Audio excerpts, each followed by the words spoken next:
Welcome to Animorphs 55, the podcast, a podcast in which we read Animorphs books and then discuss them with each other. Nailed it.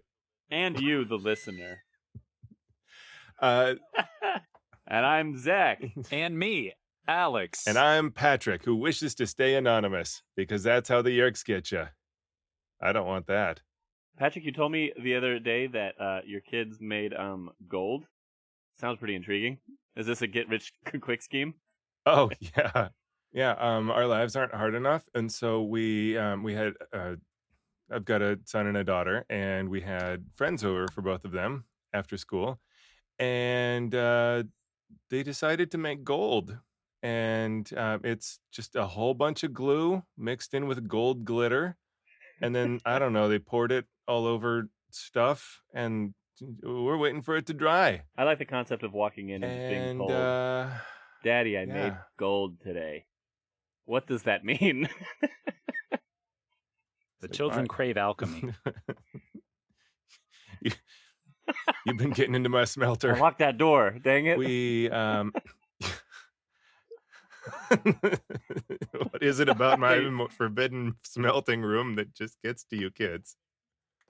Yeah, so I got to do dishes this morning, and gold glitter everywhere. Yeah, great. Is that better or worse than a glitter bomb? I mean, it's sparkly, so our stuff looks nice, but I am worried about eating it.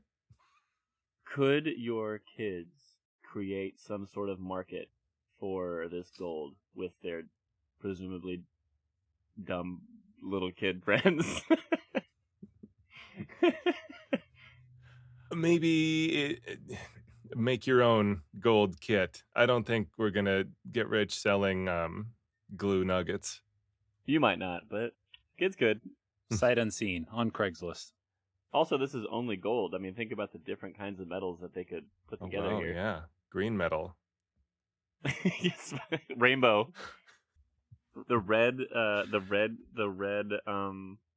Make your own Iron Man suit. Yeah.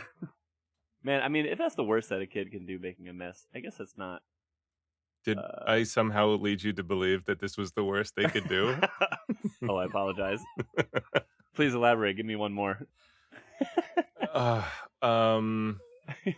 Okay, so from.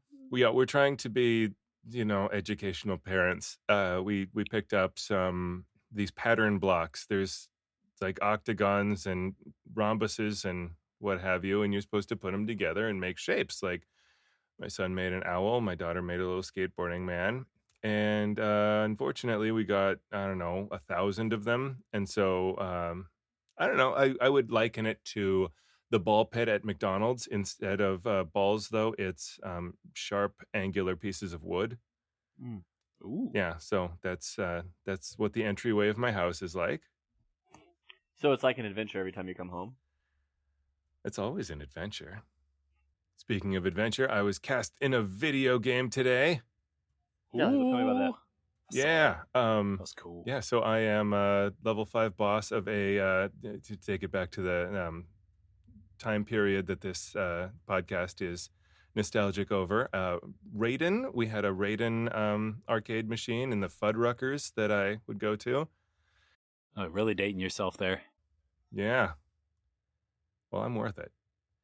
And what, because of Fuddruckers or because of Raiden? Fuddruckers specifically. Okay.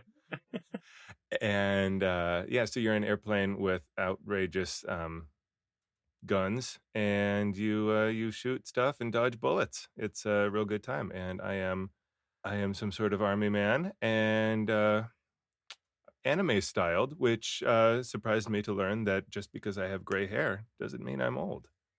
I think those kind of games are actually making a resurgence. Those are shmups, right? Yeah, shoot 'em ups. Yeah, I think those are making a big resurgence right now. I played a few of the newly made ones, and they're just so incredibly difficult as you progress through those. If anyone hasn't played a modern day shmup, give it a try, and good luck.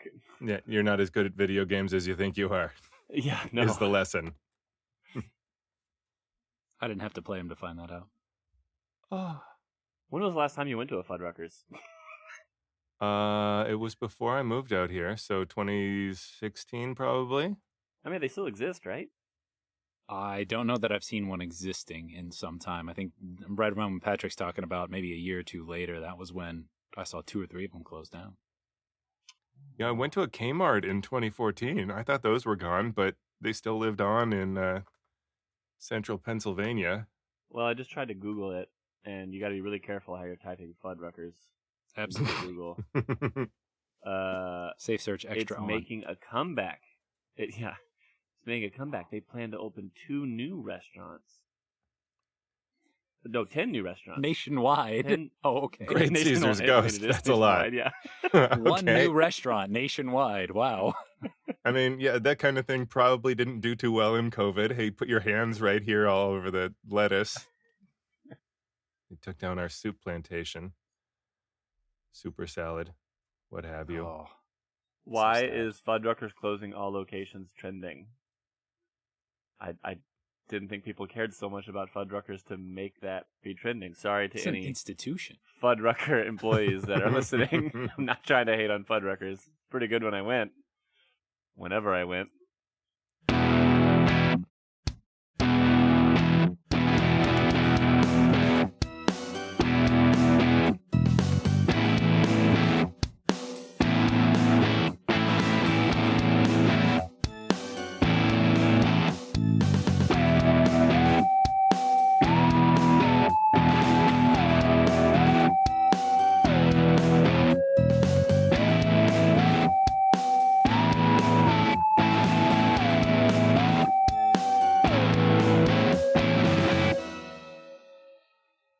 So I think that transitions us pretty well into the book. You guys ready to talk about the book? No, you're not, because it's time for an ad break. Woo! Get ready for a magical adventure on ice. Visser on Ice is coming to town, bringing your favorite characters to life like never before. From Visser 3 to Visser 1 to the Andalite Bandits, it's a family-friendly experience you won't forget. See amazing ice skating performances, dazzling costumes, and incredible battles. Don't miss your chance to be a part of the magic. Tickets are on sale now. Get yours today and join us for Visser on Ice. Well done. Let's talk about the book now. Today we're going to talk about Animorphs number 2, The Visitor. All right, Zach, give us an ASMR-style description of the cover and little flip book. They are. It is pretty specific. No one knows who they are on the cover. Good. Yeah. That's integral to their plan to save the world. I mean, since no spoilers since we've read it, let's do a little summary on the back here. If someone told you Earth was under a silent attack, there's a good chance you'd think they were pretty strange. If that same person said Earth's only means of defense depends on the actions and powers of 5 kids, you'd probably start to look for a quick exit. Guess what? It's all true. Rachel and her friends knew they were in for some pretty strange stuff from the beginning. How often do you run into a dying alien who gives you the power to morph into any animal you touch? But that was before they knew what they were up against. You said touch butt. Now they know, and they know that they have to touch butts. No, that's not what it says. And they know what they have to do before it's too late. Generic. Very generic. Well, you know, Zach, I asked for a description of the cover, and technically the back is still the cover, so you got me. Delivered. Full marks. Does that description tell us anything that didn't happen in the first book? No, I think that description just says the plot of what Animorphs is. If this is going to be the same description every single week, maybe we could skip that section. I think as they go, I mean, the book itself wasn't super specific either when we read it, right? But yeah, I think the series not much has happened so far. So what can you write? I mean, what would they write? Yeah, okay, so the whole first book was describing the world and the characters and how morphing works, and making some choices about morphing that get retconned in the first couple of chapters of this book. Mm-hmm. Wait, we don't know what the cover's like. Tell us about the cover. We're not to the plot yet. Got beautiful red storm clouds. Nice. This is the last time that we'll have a cover artist that isn't the guy that does the next one, whose name I just blanked on. After this one, it starts being That the isn't a same different guy after that. Perfect. Shame. Yes, shame. 1 and 2 is a different deal. I'm not going to go back and do a editing note. I'm just not. You could come back in there and help me out. I Please save could. me on that one. But I won't. So how do we start this off? Flying is cool. That whole first chapter is just imagine if you were a bird and flying and you made bird noises and you wanted to know a little bit about bird biology, but your good time was getting ruined by a bunch of teenagers with ponytails. With beard and guns. Ooh, yeah. Okay, so I want to jump in and say, as somebody who has read the series before, Tobias talks about thermals so much, thermals being warm air that rises and makes it easier for birds to fly. He uses the word thermals probably once every 5 sentences. At this point, Rachel's got him beat probably for the next 5 books. Like, she says thermals 8 times in the first couple chapters.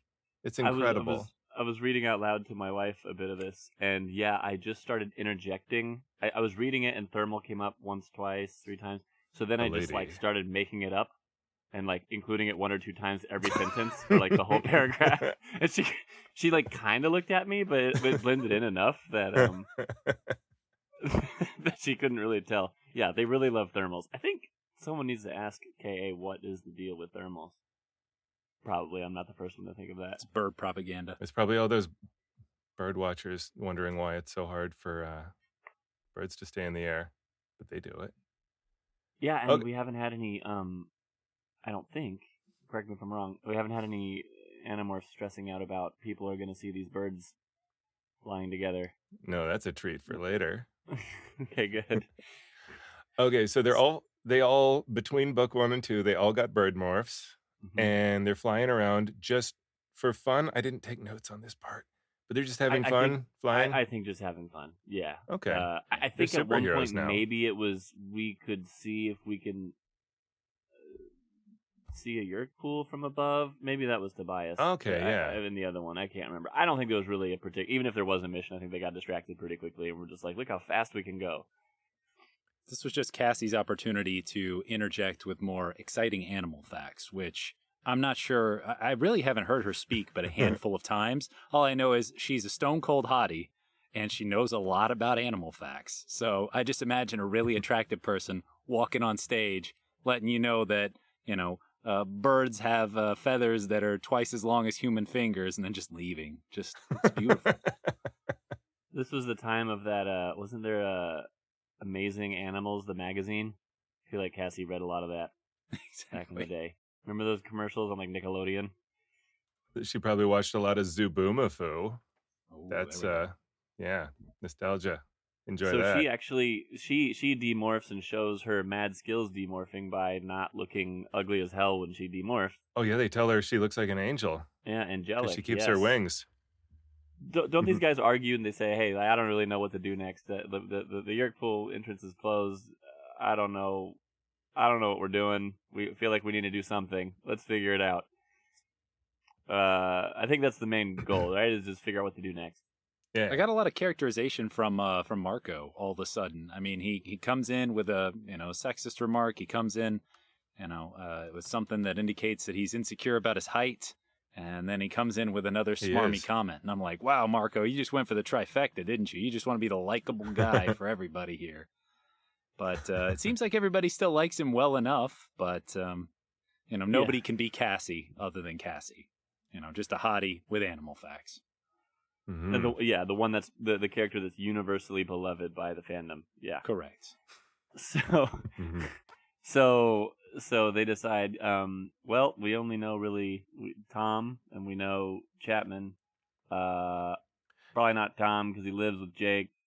Let's find Chapman. See what real quick, before we get too far away from Cassie being universally loved.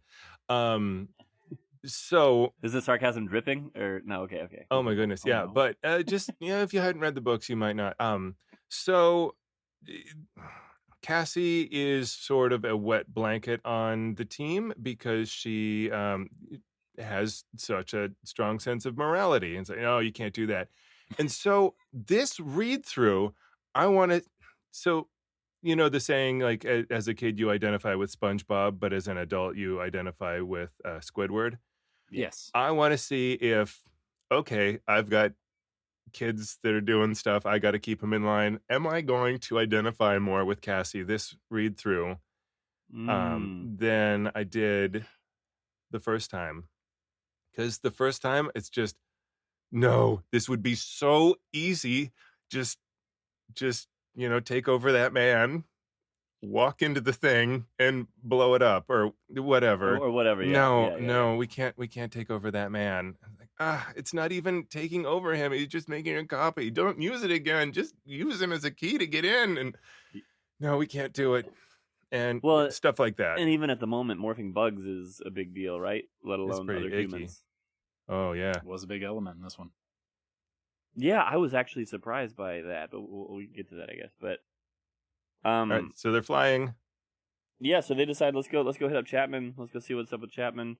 Well, Does anyone know any way to talk to just- Chapman? Does anyone know Chapman? But rednecks, the rednecks with the guns. I want to talk about the rednecks with the. They didn't specify the color of their necks. True. But they are out in the woods, just shooting at birds. It's not As duck you do. season.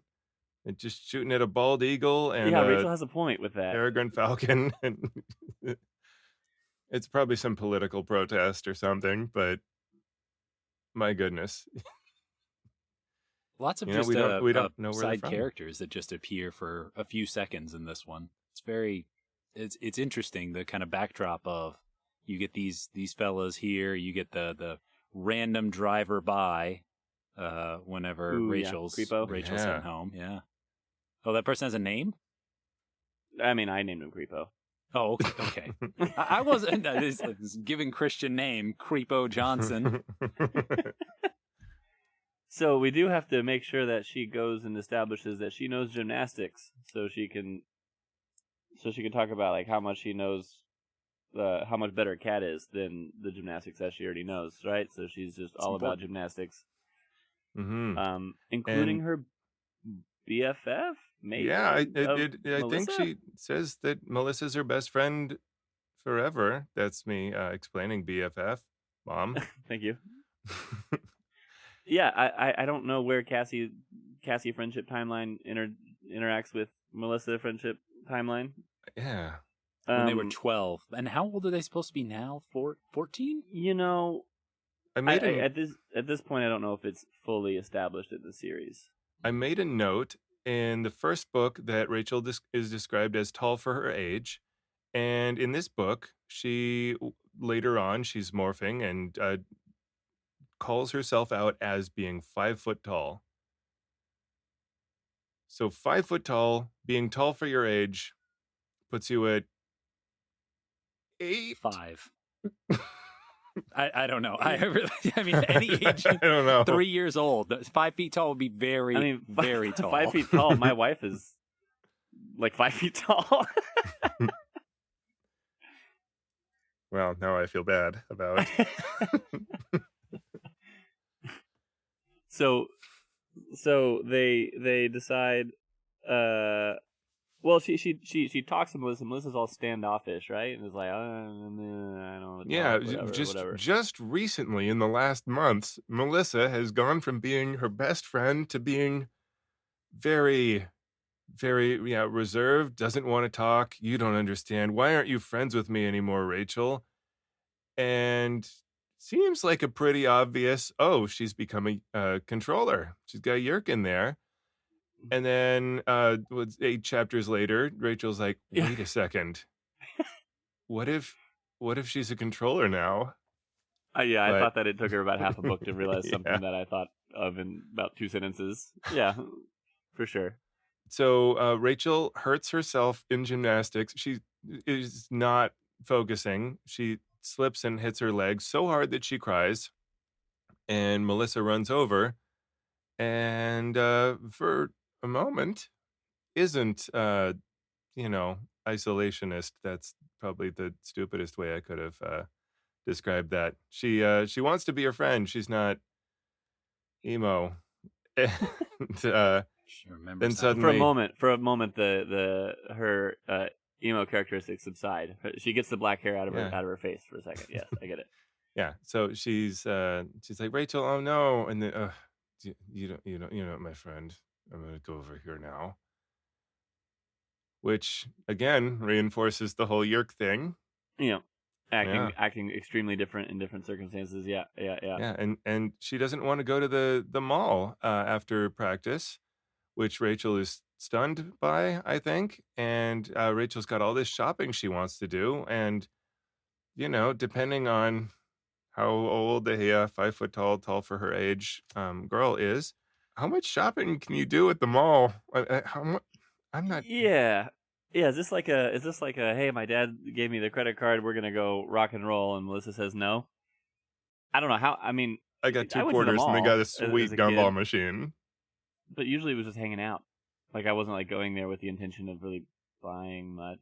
Maybe a game here and there. When I was, you know, any age younger than current, I'm not confident enough to pick out my own clothes. So, what am I going to do at the mall? You're no Rachel. You're more a You're, Cassie with her overalls, goose yes, poop. bird poop covered overalls. Yes.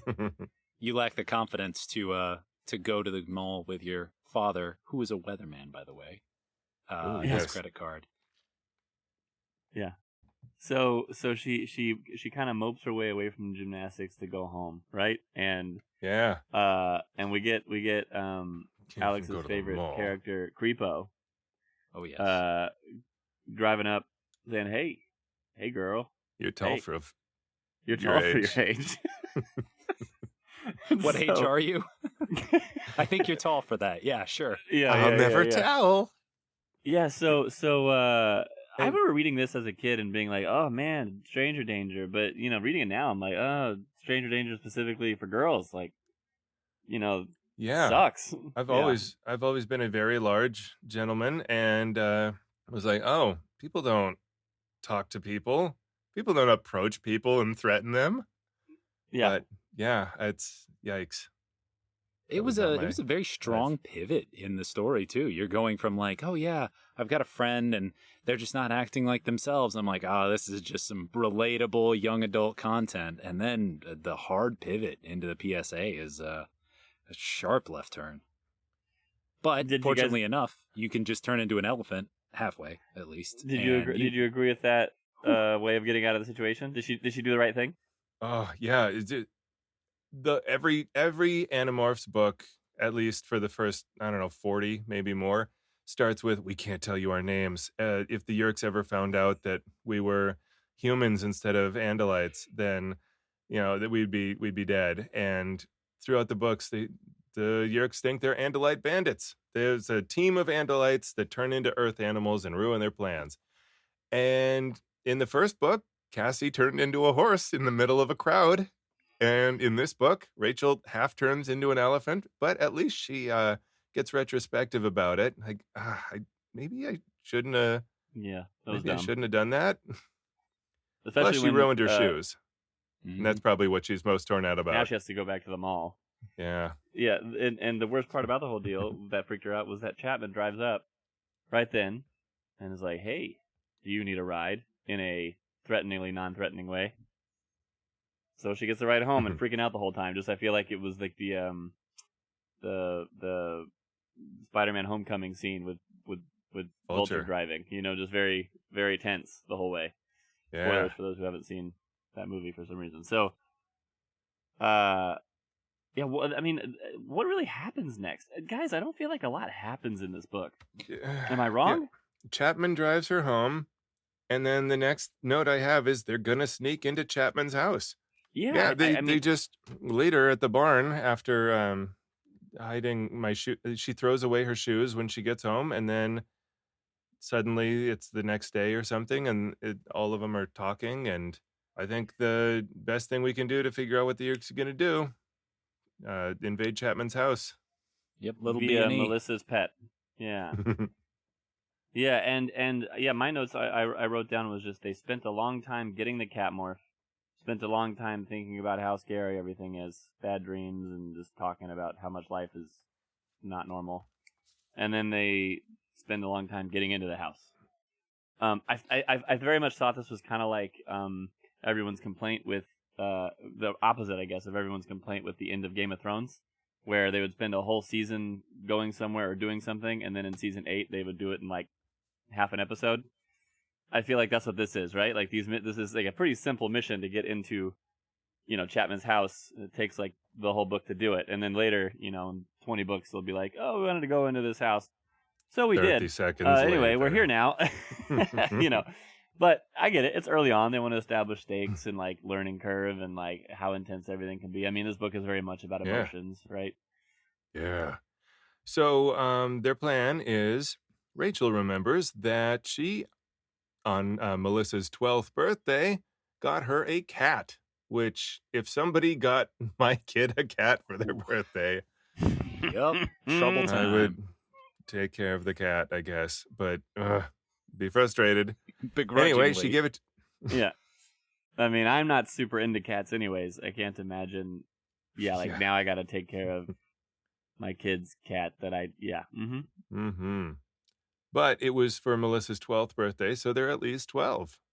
So she's 5 foot tall. Tall for. Okay, 12 at minimum. Okay. Yeah, and I don't know that it was the cat's name is Fluffer McKitty? Fluffer McKitty. Fluffer McKitty. McKitty. Fluffer. A great name, Fluffer. Just gonna leave that here.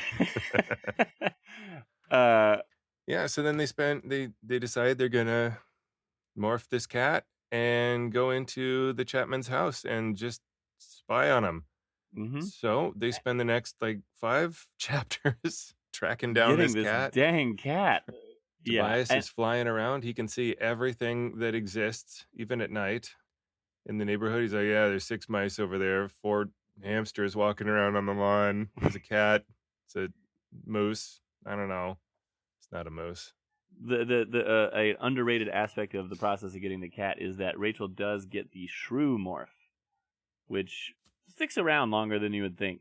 I remember down the road, it's used in a couple big moments, and I was always thinking like, when did she get that? I don't remember, but it was very early on. So the best part about getting into Melissa, out of the whole book, my favorite part of this is to get into Melissa's house. She follows Chapman down these stairs. It's like ninjaing between his legs. He gets in a secret room with a big hologram that comes out, and it's Visser Three, right? And there lots of cool like Yeerk lore things. You kind of learn about the naming of them a little bit, and like the pools a little bit, and just kind of little touches here and there. But when Visser Three sees Rachel as a cat, Visser Three becomes a cat lady. And oh man, is he into cats. He loves cats. Yeah, at first he's like, kill it. Chapman's like, no, it's going to create family problems. Please don't make me kill this cat. Yeah, you can't do that here, Visser Three, please. Thanks. He's like, look, he's hissing at me. He can't win, but he thinks he can. Ha ha ha ha. And they're all looking at him like, what? Visser, have you not seen a cat before? Yeah.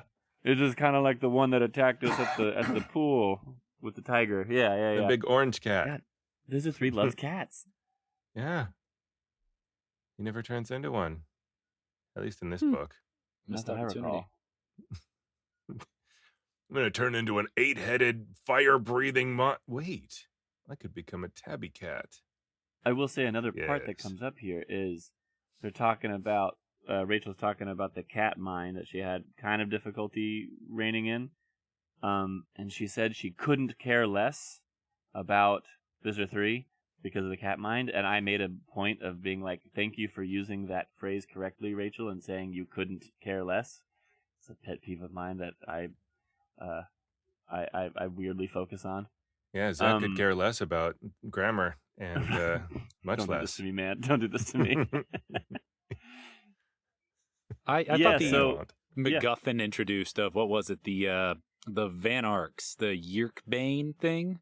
That Mhm. definitely feels like a setup that, if it doesn't pay off, just is completely ridiculous. But instead, it's like, hey, you better watch out. I can turn into a guy who can kill you, which that was interesting to me. It wasn't even somebody who could kill you. I don't know. It was a little ambiguous whether it was just something that yanked a Yeerk out of somebody's head, which, okay, cool, or it just ate their head. Yeah, or like, does it kill the host? Yeah, I'm not sure. Yeah. Yeah, we'll have which to see case- if it comes back. I mean, what was the implication that I forget, did he have one of those like as a pet, or did he become one of those? He either became one of those or he showed a video of one in action, Okay. which So might not have been- necessarily.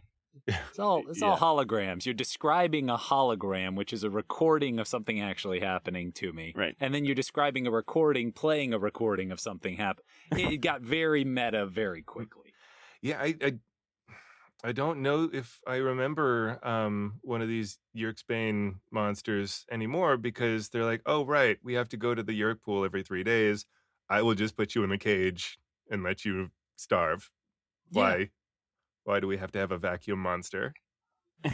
Because we can do it instantaneously and painfully. I don't right want to away. wait. Yeah, I don't. Yeah. Remember, he wanted to kill Elfinger right away in the last book. Like, there's just no patience. Visser Three is not a very patient individual, Yeah. Except with cats. except with cats. He'll play with a little one of those feather toys with a cat. He'll do that for hours. I It's can like, I just know it. Kill that cat. Yeah, he's so cute, though. You don't have to kill that cat. Do put a Yeerk in your daughter, though. Yeah. Yeah, do go Yeah. put a Yeerk in your daughter, though, and maybe then she won't care so much about this cat. Yeah. And Was that the next time she goes in, right? Like that yeah, they go back again, and which at this point feels kind of doomed. I mean, it felt kind of doomed before they even got there, Oh, and yeah, then, like 'cause- Jake was missing and so on, right?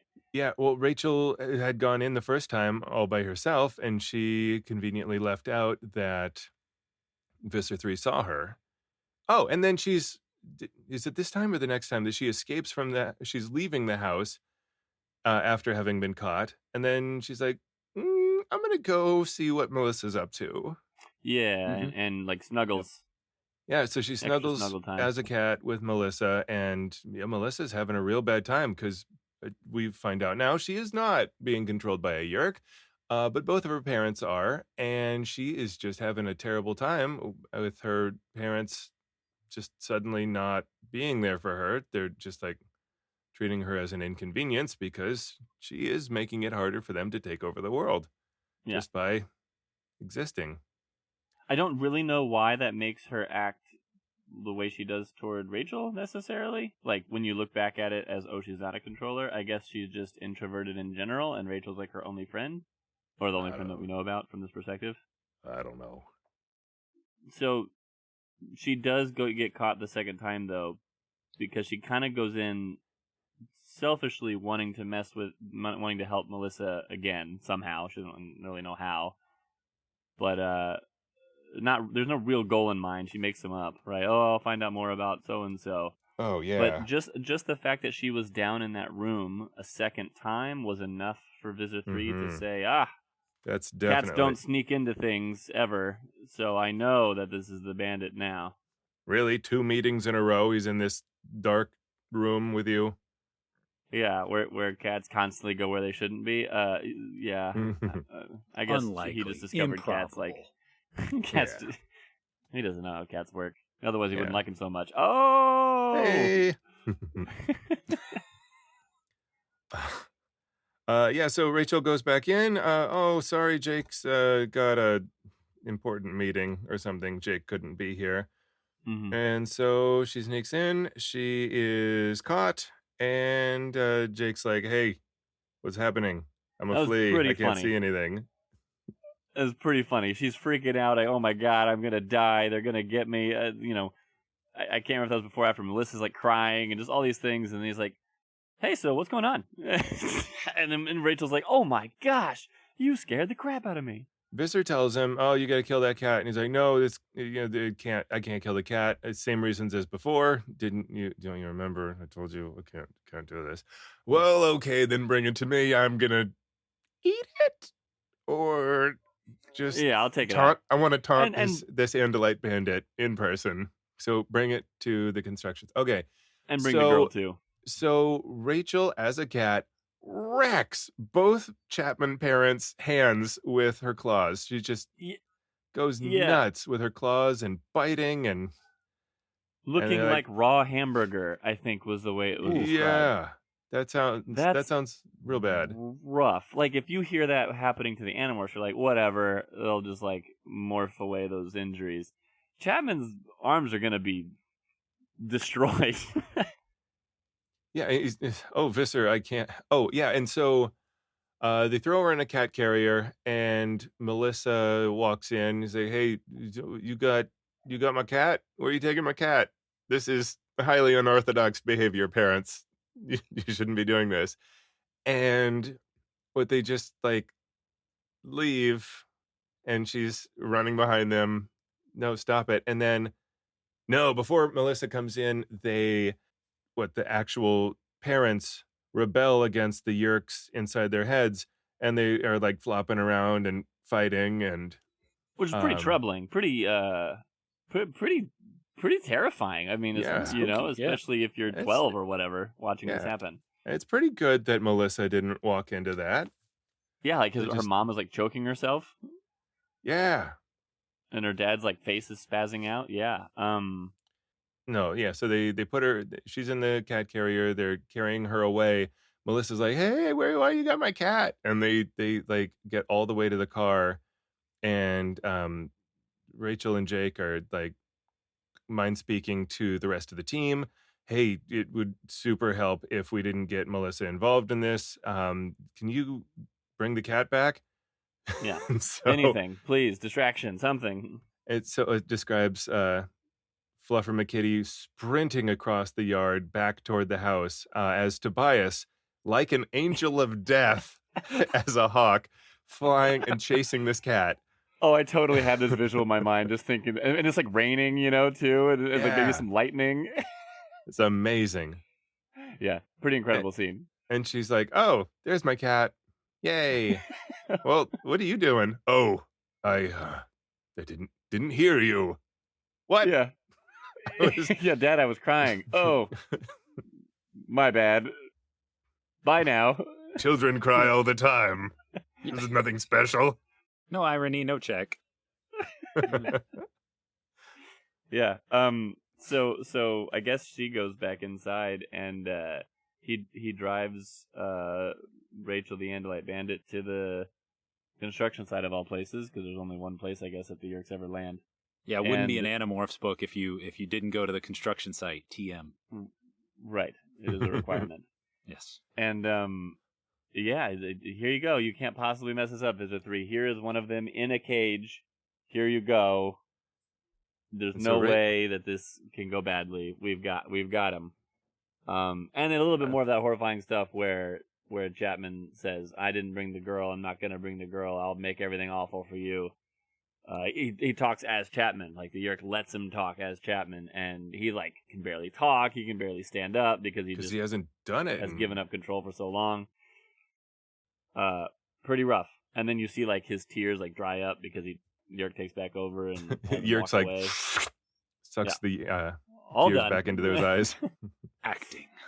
No more feelings. Yeah, and Chapman's gone, right? Chapman's gone at that point, and now Rachel's alone with Visser Three, and yeah, and Rachel's like, "Jake, you got to get out of here." And so Jake's like, "All right, I'm gonna leave. I wasn't gonna leave before, but now I am." Bye. Honest. Scout's honor. Yeah. And then it's fair. I imagine it was the idea of like pretending to walk down the stairs, like getting lower and lower, and it's like, there he goes. He's going now. I promise I'm leaving. Okay, bye. Like if you're Jake and you thought speak, can you do like a trailing, like, okay, Rachel, here I go. Well, it's introduced in this book that they can't hear Rachel talk to them when she's in the basement because they're too far away. Yeah, I imagine it's the same volume. It just gets choppier, but I really don't know. Okay, yeah, it could be like yelling, and you can't hear it from as far away, or it could be like a walkie-talkie where it's the same volume and it just cuts out. Yeah. Maybe we'll find out more. But yeah, Jake does leave until he didn't, and he scares the crap out of her again. So no, I didn't actually leave. And And at this Psych. point, again, I was reading this to my wife, and she's like, dude, he's like messing with her so much. She's trying to do things, and she's jumping up in the air earlier and got caught, and now she's freaking out again in the spaceship. Does he tell me this? This is where I started having a hard time following some of the description. Yeah, this final fight is so it's confusing to me. It does, especially the wrap up. So like, we're at page count. This little tiny flea jump off of the cat and like Scooby-Doo skedaddle across the floor. Yeah. And he just straight, I mean, I don't know how far away he can get as a flea. And then he demorphs on the blade ship where cameras don't exist, I guess. Right. Cameras, high-tech cameras are not a thing, even though you have good. Okay. And then she demorphs enough to open the cage, which is clever. And then she morphs back and runs away and is just frantically running as a cat. Yeah, and then she still doesn't demorph. I mean, I feel like this is like the longest 17 minutes. I think she says I have 17 minutes left, and it feels like a very long 17 minutes of action. Yeah, she's in the cat carrier, but it's closed, not locked. She morphs human just enough to have fingers to go boop and unlock the cage. Turns back into a cat, which that momentary not being entirely cat doesn't count as resetting your 2-hour timer. Well, maybe it does. She doesn't get stuck, so we don't know. Yeah, at this point you don't know. But if that was true, then I mean you could technically just be like, you know, do like a 1% morph. Okay, back. All right, we're good. I mean you could be in that thing for a long time as long as you know to do that little tiny glitch. Yeerk's Animorphs hate him for one weird trick. Yeah. Dang it! We all thought the same thing. Everybody listening at home, it's like, why did it take them so long? But then we find out about the, I think I counted at least 3. There may have actually been more bulldozers. I'm sorry, earth movers. Earth movers. Yes. Yes. Materially different, I'm sure. Yes. That are all, and I don't really get a good image of, is somebody riding this? Or did they just turn it on, put a brick on the accelerator, and just say, go at it? That's what I'm imagining. I don't care where this goes. It's probably going to hit a ship or something, maybe. I don't know. I'm Why 12. not? And this fight is the equivalent of shaky camera during fights in movies. Like much is going on, I can't keep track of what's going on. And so she hears the roar of an earth mover being turned on, and Visser is like, you fools, everybody attack that earth mover before it blows up our ship by slowly running into it. Is this like the Austin Powers scene with the move steamroller? Move! No! yeah, it's that. And the spaceships must be pretty delicate. There's a Futurama quote: "How many atmospheres of pressure can this thing hold?" Well, it's a spaceship, so anywhere between 0 and 1. And so, I love that quote. All right, maybe a slow-moving earth mover would just pop it. Yeah, this is useless. You don't know. And I'd like to know more about the Dracon beam that they use on one of them, which disintegrates it. And it's just this moment of like, oh my gosh, I can't believe that they disintegrated it. I hope that nobody was on it. And then they don't use it again. I mean, is it expensive? Like, is it like thousands of dollars per shot of this gun? If so, why are you giving it to these guys? You know, there's a lot of other better moments to use this. I do recall Dracon beams, and maybe it'll become clear as we read it again, looking for these details. But I remember it not being super clear where, like, yes, it'll disintegrate something, but then also, one of them shot me in the arm and grazed my arm, and now my arm is bleeding, but here I am still. You know what I mean? So I'm not exactly sure. That maybe there's different settings that I can't recall. Disintegrate setting versus. I'm not sure what year this is, but it's probably very much like the Star Trek phasers. Set to stun, set to kill, set to disintegrate. There's probably someone listening right now that's like, you idiots, it is. You can change the settings, you jerks. Yeah, but, I just can't recall that detail. Not from the first 2 books. We're not there yet. So I do like the idea that they wanted to have kids morphing into animals, but at the same time, you have a villain that has that morphing ability, and you can literally make them be whatever you want.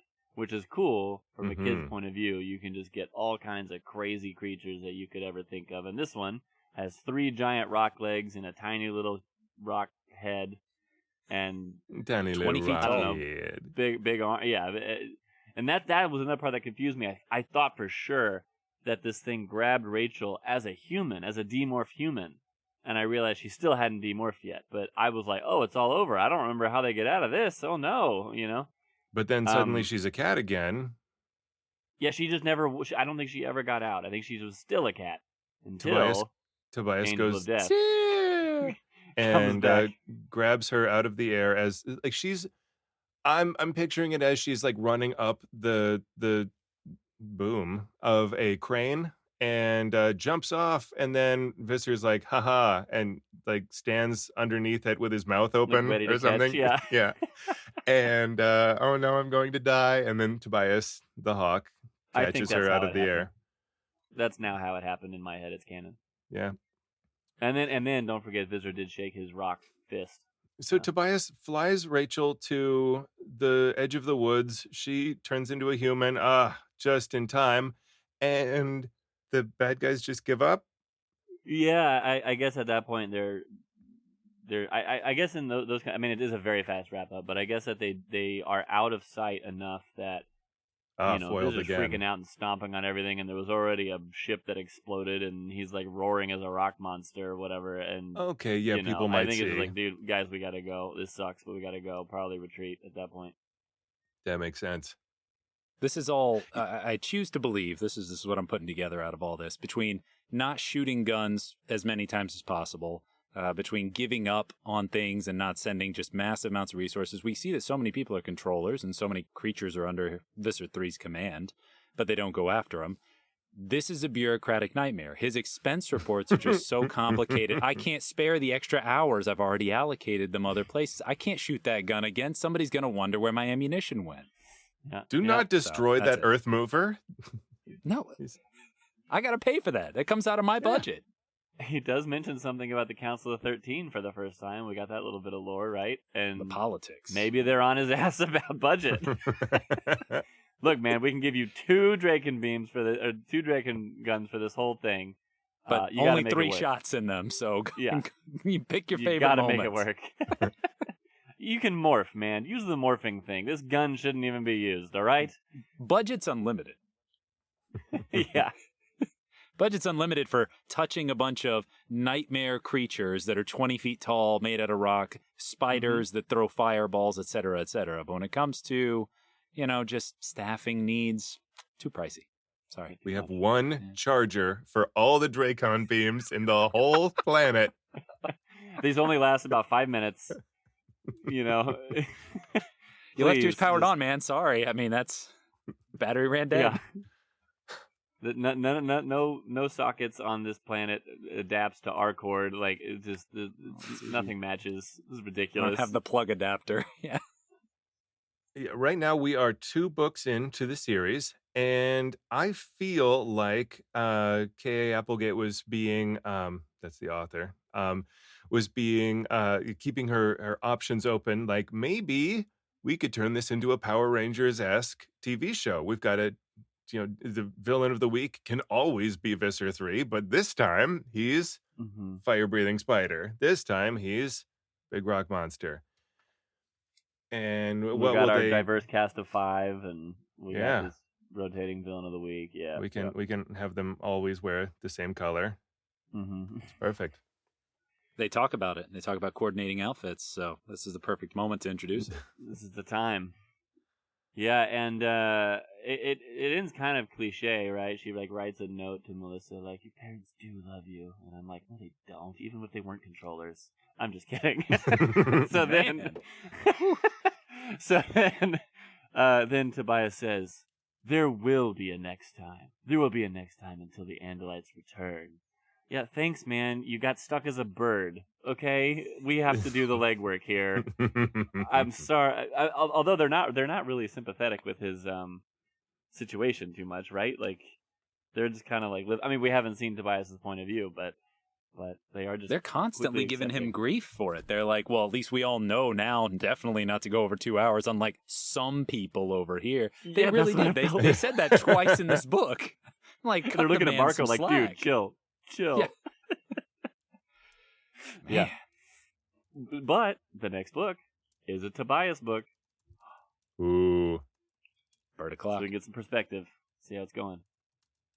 Any other points on that before we move on to like any kind of ratings?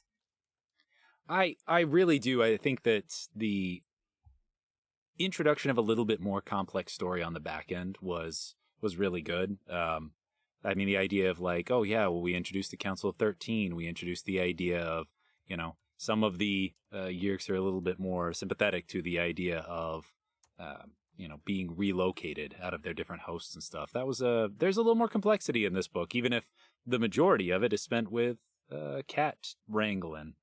So, yeah. So much cat wrangling. That's a lot.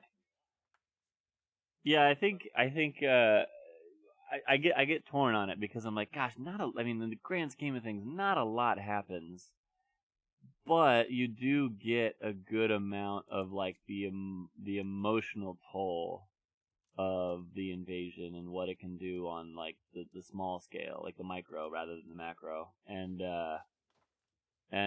yeah, I mean, some of it hits pretty close. Like this girl thinks that her parents don't love her anymore because they're just freaking busy with other things now. And suddenly, she didn't even know, like, I didn't do anything different or whatever. But then at the same time, you see from the parents' point of view, they literally want to do anything they can to save their daughter for any amount of time they can from this horrible fate. Mm-hmm. I'm gonna give it a good old 7 cats out of 10 cats. It's a good amount of cats. 7 out of 10. I thought it was really excessive on just the everything was about how are we going to get into this house, and yeah, it has its place, but I sure appreciated when they didn't spend most of the book on that. But I really liked all of the making it real, like the mugger thing at the beginning was something. How her family has been destroyed, and like that's Rachel's reason now for fighting the Yeerks. I mean, before, I think it was a lot of, oh, we're gonna save the world, we'll be heroes, we'll get our face on lunchboxes. But now she's got like a real face to put to the thing. And that makes 2, right? Like Jake had that in the last book, and now Rachel has that in this book. Yeah. And Tobias has nobody, so we'll see. We'll see. Maybe he's real into it. He says. Yeah. I'm gonna give it a 6. It wasn't okay. Wasn't my favorite. A lot of cool cat stuff though. All right. Fair. A lot of cool cats.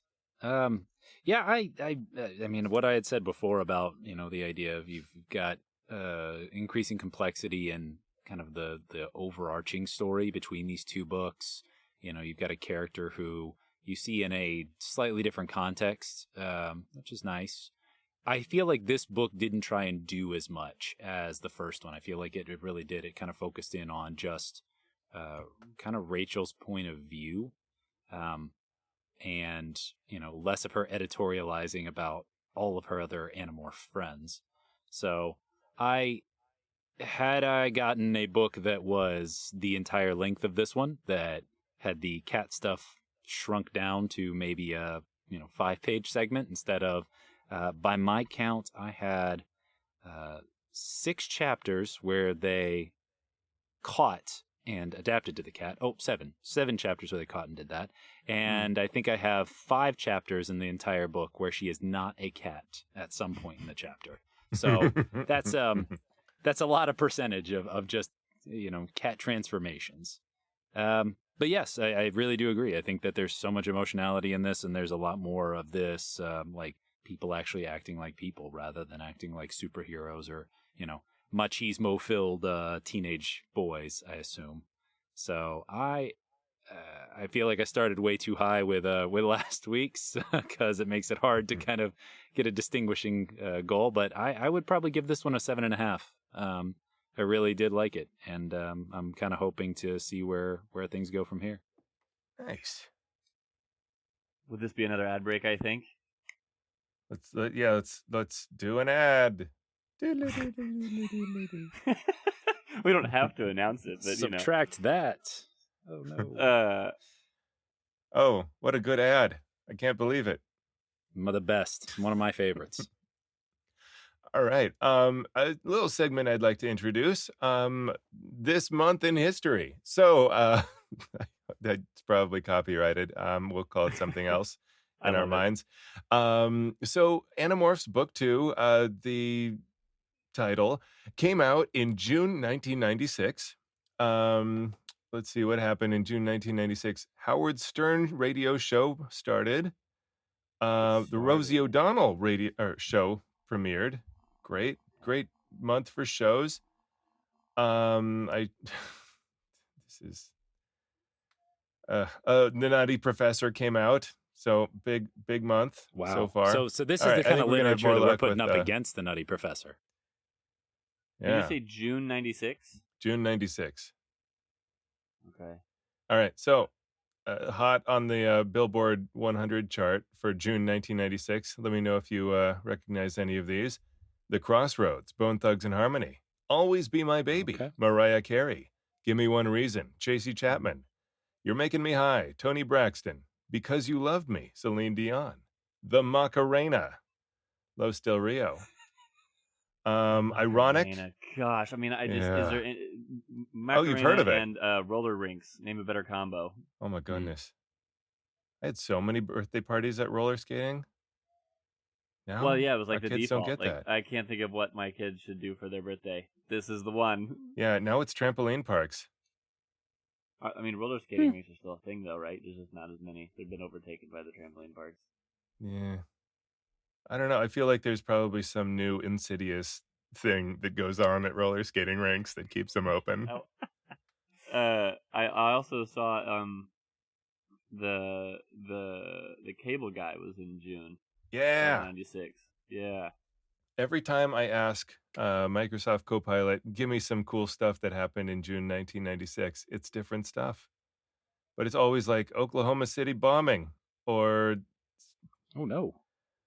Was that in June of 96? I think so. It's not. It's something I got a few days ago. The Chicago Bulls won their 4th NBA championship. Space shuttle launched. I'm trying to think like 96 in general. I just want to know the month. Like, wasn't Independence Day? Yeah. Well, you know what? It probably came out in July. That would make sense. Oh, yeah. Look, I just looked it up. Yep. July 3rd. The world is bracing for the arrival of Independence Day. Yes. Alien fever is... it's a pretty big deal raging. Now. Aliens are so hot right now in 1996. Predictions for next? I like it. Well, what do we got coming up on these? Like, yeah, we need a little to go on. Yeah, well, these books rotate, right? So they rotate narrators. I don't know if listeners and readers and co-hosts and so on have gotten the hang of it, but it's rotating through narrators, right? So we're gonna have our next 3 are Tobias, Cassie, and Marco. Okay. To round out those first 5. So, yeah, it's interesting to see the first book of each character. You really get a sense of who they are, I think. And how, not only who they are, but how they perceive their teammates. Yeah, and we'll it's interesting because like the lore is only gonna expand. The universe is only gonna get more complicated, and yeah, we'll see where it goes. Guys, I think that's an Animorphs episode. Rad.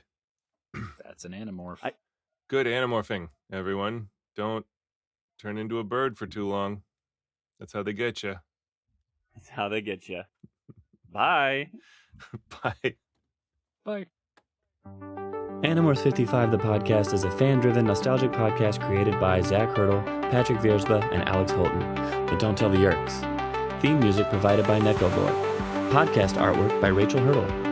Episodes edited by Patrick Viersba. Based on the 90s sci-fi kids series written by K.A. Applegate, Michael Grant, and other contributing authors. To contact the show, email animorphspodpeople@gmail.com. We'd love to hear from you.